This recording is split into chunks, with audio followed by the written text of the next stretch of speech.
Tu sais ce qui est dingue? Tu penses que tu aimes gagner, mais t'as oublié comment apprécier tes victoires. Chaque fois que tu atteins un objectif, tu penses déjà au suivant. C'est pas de l'ambition, c'est une compulsion. Tu te reconnais là-dedans. T'es entrepreneur, athlète, manager, tu gagnes. Et 2 heures plus tard, t'as cette sensation vide. Cette voix qui dit « Ok, et maintenant quoi ?» Même quand tu réussis un exploit, dans ta tête, il y a déjà le prochain défi. Et si tu te réveilles anxieux malgré tes succès, si tu sens ce poids constant même après avoir gagné, c'est pas juste de l'ambition. Voici ce qui va te faire mal. T'es pas obsédé par la victoire. T'es obsédé par l'idée que sans elle, tu ne vaux rien. C'est que tu as peur de ce que tu deviens quand tu gagnes pas. Quand t'es pas en train de performer, t'as l'impression d'être invisible. Sans valeur, alors tu continues. Encore et encore. Pas parce que ça te rend heureux, mais parce que t'as oublié comment exister autrement. Ce mécanisme a commencé tôt. Peut-être que t'étais l'enfant qui ramenait les bonnes notes et tout le monde était fier. Ton cerveau a appris victoire égale valeur, échec égale vide. Chaque fois que tu gagnes,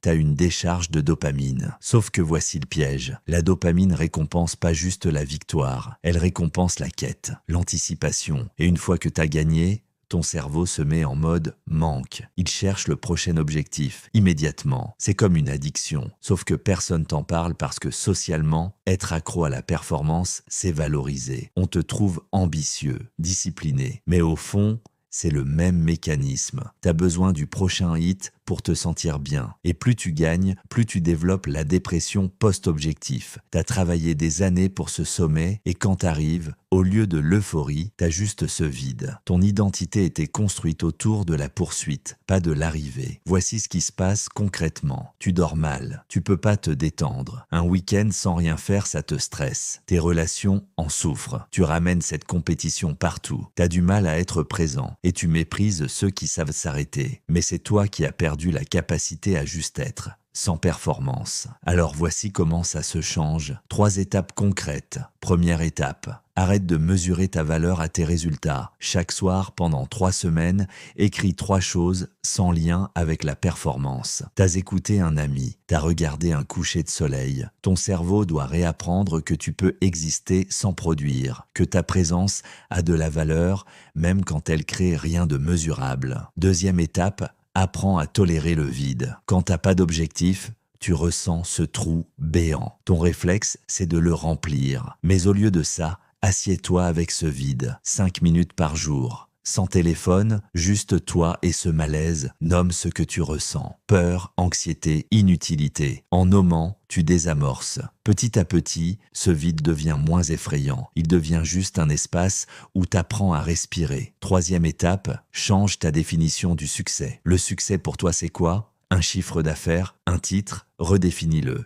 Le vrai succès, c'est dormir sans anxiété. C'est regarder tes proches dans les yeux sans penser à après. C'est sentir que ta journée était pleine, même si t'as rien coché. Écris cette nouvelle définition. Mets-la où tu la vois chaque jour. Et attention, je te dis pas d'arrêter d'être ambitieux. L'ambition, c'est beau, mais l'ambition doit être au service de ta vie. Pas ta vie au service de l'ambition. Avec l'ambition saine, tu choisis tes objectifs parce qu'ils ont du sens pour toi. Pas parce que tu fuis ce que tu ressens sans objectif. Voici ce qui va se passer. Au début, ça va être inconfortable. Vraiment, ton cerveau va résister. Il va te dire que tu deviens mou, que tu perds ton temps. Mais tiens bon, après quelques semaines, tu vas dormir mieux. Tes relations vont s'améliorer. Et étrangement, tes performances vont monter. Tu seras pas en mode panique. Tu seras en train de créer depuis un endroit de clarté. Tu vas redécouvrir ce que ça fait de savourer une victoire. Vraiment la savourer. Pas juste la noter et passer à la suivante. Tu vas comprendre que gagner c'est cool, mais que ta valeur existe indépendamment. Tu mérites de vivre une vie où tu te sens complet même les jours